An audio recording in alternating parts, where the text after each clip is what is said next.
Now on 10 Tampa Bay, recovering from Hurricane Milton. Live team coverage starts now. And right now on Anna Maria Island, work is happening this afternoon to get people back to their homes. Right now, work crews are cleaning debris from roads in Holmes Beach. The police found many downed trees, of course, down power lines. There was a ton of debris on beach roads. They say there's no timeline of when you'll be able to be allowed back onto the island. Officers say that cell service is very spotty if you can get it. And if you're trying to reach someone, they probably will not be able to answer. But we need you to stay out of our way, just simply put. We don't need you out there sightseeing. We saw it yesterday in Siesta Key, people driving around, videoing and all that. Stay out of the way. We really, really need your cooperation on this.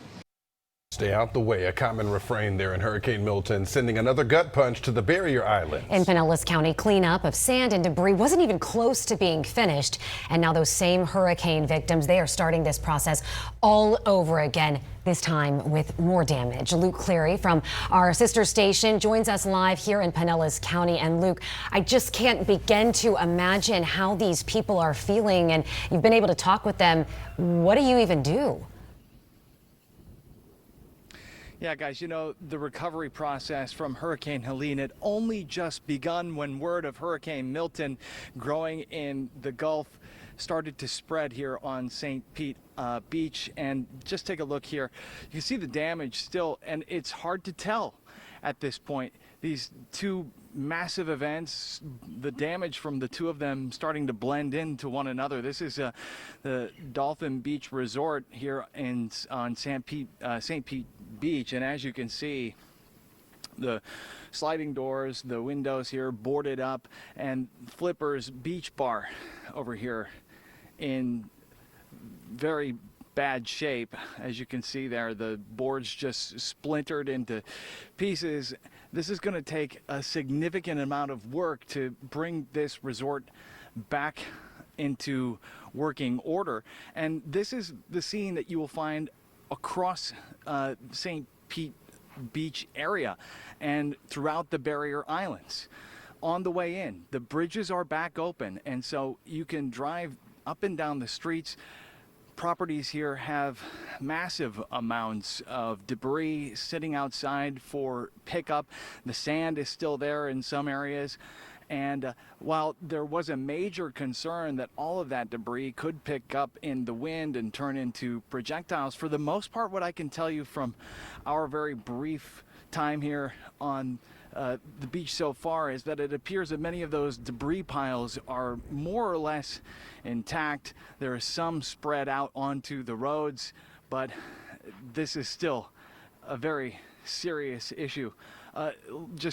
It's going to take enormous amount of effort and expense to bring these resorts back into working order. And just think about the economic impact here. This area is dependent on tourism. These smaller resorts employing hundreds, thousands of service workers that are going to be out of work until they're brought back online. Tourism here will be at a virtual standstill for quite some time.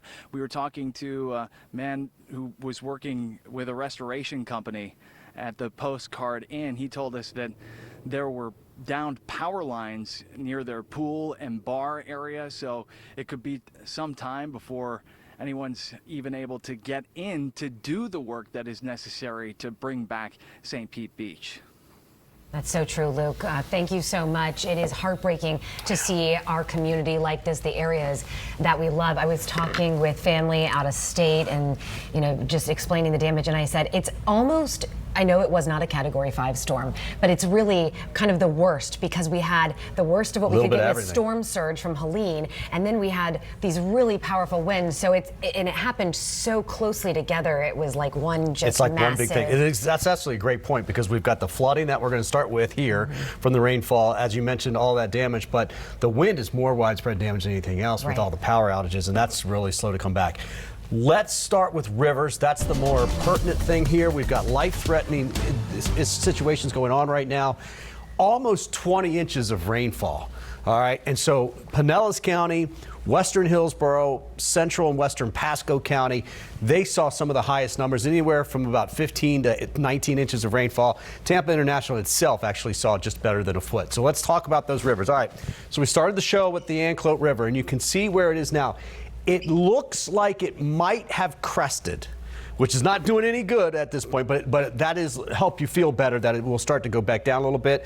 Just shy of the all-time record, 27.7. It made it about 26.5. We'll have to watch that, but a lot of it has started to crest. So that's good news. We'll see that. Now, the Alafaya River. It looks to me like it may have crested. The original forecast was a little bit more than where it is. This just below the all-time record, but these are in major flood stage. Right, and they're slow to come down too. This is not like storm surge that just gets blown in and then it blows right back out. It takes time for that water to drain all the way down. And what we look at here is when it crests. When does it get as high as it's going to be? Because then if you're living there, you know, okay, that water will slowly drop. But here's the problem. It's a slow drop. This goes all the way out through the 14th, through the 15th and 16th. By about the 15th or so, it's starting to fall below major. So you have to sit there and have water in your house the whole time. Right, and so that's why this is very important for these forecasts. It's just a slow go over. Now, the Little Manatee River, this is near Waimama, that has crested and that is on its way down, and that will be dropping a little bit quicker, but still we're talking through, 3 more days or so of very high water, and then it'll start to come back down. Now, some good news is we don't have any rain out there. We do have some low clouds. In fact, we have some showers well off to the south from where we're looking here, but in the Tampa area we don't. 81 degrees, 66 degree dew point. It's warm, but that's a little bit more comfortable than where we have been, so that's okay.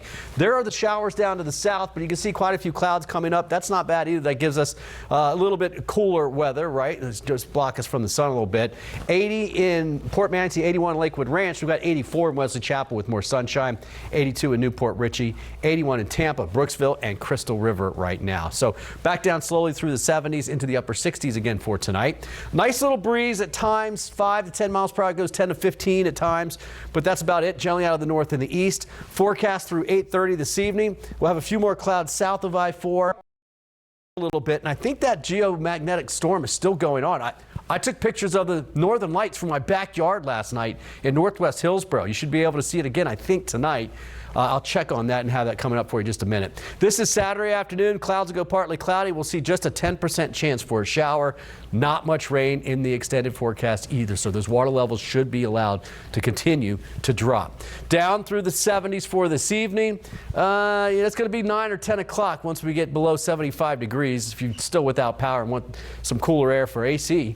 84 tomorrow, 10 to 20% chance for a shower. I don't think we see a lot of it. This is Tuesday into Wednesday.